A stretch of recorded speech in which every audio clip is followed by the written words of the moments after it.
Hi, everybody. My name is Caro. I am the spokesperson at the U.S. Consulate General in Montreal. And today we have a very special guest. Jean Akers is our consular chief at the Consulate General, which means she oversees all of the visa and American Citizen Service operations. So Jean, thank you so much for being here. We have lots of questions from our social media followers, particularly about consular services. So on a normal day, in normal times, pre-COVID-19, can you explain a little bit about what you and the consular section does?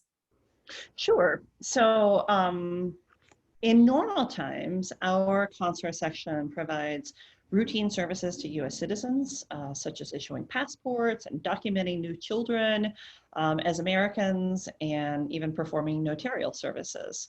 We also help U.S. citizens in emergency situations, such as when they've been the victim of a crime or they get arrested here in Montreal. Right.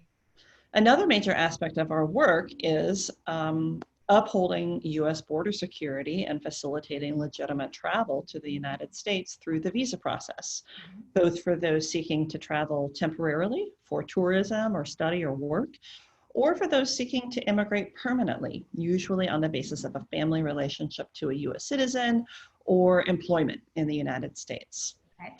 In Montreal, we're the only U.S. consular section in Canada that processes immigrant visas. And in fact, that's the norm in countries where the U.S. has multiple consulates, because immigrant visas require specialized knowledge, training, and systems, and that's why we do them in one location. Great. Thank you for that overview. I think a lot of people sometimes wonder what we do behind those windows in a visa section. But I do want to focus today on immigrant visas. So we've had a lot of questions from applicants and from American citizens that are petitioning for family to immigrate to the United States about the process in general. And recently we announced that we have resumed certain immigrant visa services. Can you explain a bit about the process and what it will look like moving forward? Sure. So by way of background, when the pandemic first hit in mid-March and we suspended all routine operations, we had to cancel all the immigrant visa interviews we had scheduled for March and April. And because we have to be physically in the office to process visas, while we were all teleworking, we really could not actively work on any existing or new immigrant cases.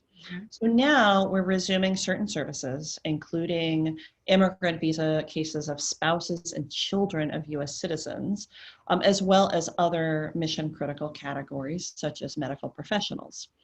For now, all other immigrant and non-immigrant visa services, including fiancé visas, remain restricted to emergency appointments.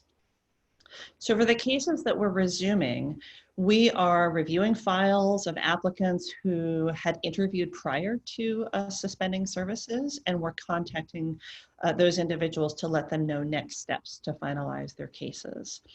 In addition, on August 18th, we started gradually rescheduling interview appointments for spouses and children of US citizens, those appointments that were canceled in March and April. Our goal is definitely to process cases and to get those cases rescheduled as soon as we can, but there are likely to be increased wait times for our services because substantial backlogs have built up. Right.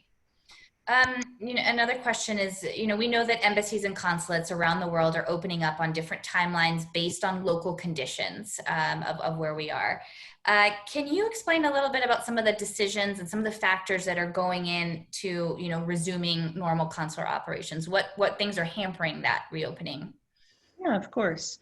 So there's several factors at play. For example, we need to implement measures to protect our customers and our staff from the spread of COVID-19.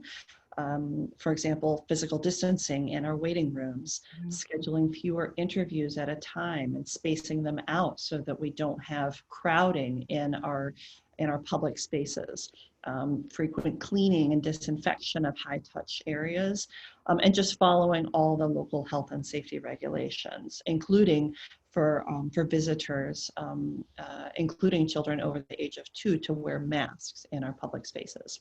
Okay. In addition, there are factors such as the Quebec provincial regulation that only 25% of staff should report to their offices. And then we just have other general, staffing and resource and facility limitations. So as we resume routine American citizen services and some of those immigrant visa services that I spoke of, our team is really working to make sure that we respect all the provincial health and safety regulations, because the safety and health of our workforce and our customers is paramount right now. Right. A question that we also see a lot on social media is, I think people have gotten very used to the idea that, now meetings happen on Zoom and we can kind of outsource everything. But, it's a great question. Why can't you do, for example, Zoom interviews for IB interviews? Or why can't you, send IB cases to another consulate or embassy? Yeah, it is an understandable question. So there's a basic requirement that all immigrant visa applicants need to apply in person, and this is a requirement that cannot be waived. And as I mentioned before, Montreal is the only consular section in Canada that has staff trained and equipped to process immigrant visas. And because we have to be in the office to process immigrant visas, it's just not a virtual process. Right. So, Jean, you're a very seasoned consular officer. You've been doing this for a long time, but what would you say to applicants who are still waiting to have their interviews scheduled? So, so first off, if you're the spouse or child of a U.S. citizen and your case is at the National Visa Center waiting to be scheduled, what we are doing is, once we complete the rescheduling of those canceled appointments that I spoke about, we will start working with the National Visa Center to schedule new cases for interview. And just as before, NVC fills immigrant visa appointment slots on a first in, first out basis.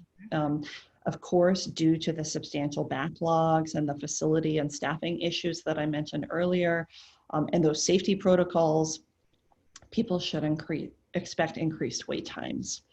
But I'd also like to just say that, our mission in the consular section and in consular affairs globally is to protect the lives and interests of U.S. citizens, to uphold U.S. border security, and to facilitate legitimate travel. Our team is dedicated to public service, and we take an incredible amount of pride in what we do.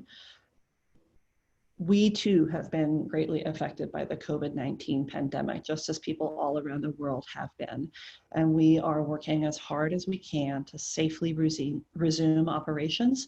And we are committed to continuing to share updates and information as soon as we can. Thanks. Well, Jean, thank you so much. I hope this information has been very useful to many of the applicants and their families. And yeah, we will continue to get out information as we continue to resume normal consular operations. Thank you for following us on social media. And thank you, Jean. Absolutely. Thanks, Katie. Bye-bye.